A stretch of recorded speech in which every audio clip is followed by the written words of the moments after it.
નોકરી છોડવા માટે લોકો ઘણા કારણો આપે છે, જેમ કે સેલેરી ઓછી હોવી, ઓવરટાઈમ, તણાવ અથવા તો સારી તક શોધવી વગેરે. પરંતુ શું તમે ક્યારેય કોઈને એક પિમ્પલના કારણે નોકરી છોડતા જોયું છે?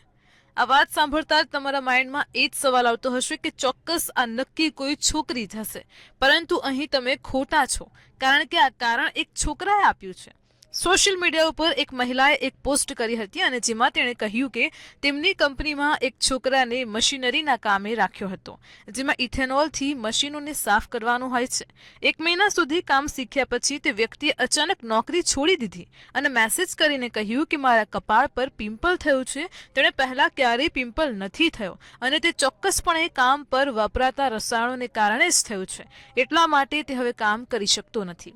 ત્યારબાદ આ પોસ્ટ જોઈને ઘણા યુઝર્સ અલગ અલગ કોમેન્ટ કરવા લાગ્યા, જેમાં એકે મજાકમાં કહ્યું કે એ તો એવું કહેવા જેવું છે કે મારી નોકરીએ મારા વાળ સફેદ કરી દીધા, તો હવે મારે નોકરી છોડવી પડશે. બીજા એક યુઝરે લખ્યું કદાચ તેને કામ પર પહેલી વાર પરસેવો થયો હશે અને તેને ખબર ન હતી કે ચહેરો ધોવાની જરૂર છે. તો તમારું શું કહેવું છે? કોમેન્ટ કરીને જણાવો અને આવી જ માહિતી માટે જોતા રહો મંતવ્ય ન્યૂઝ.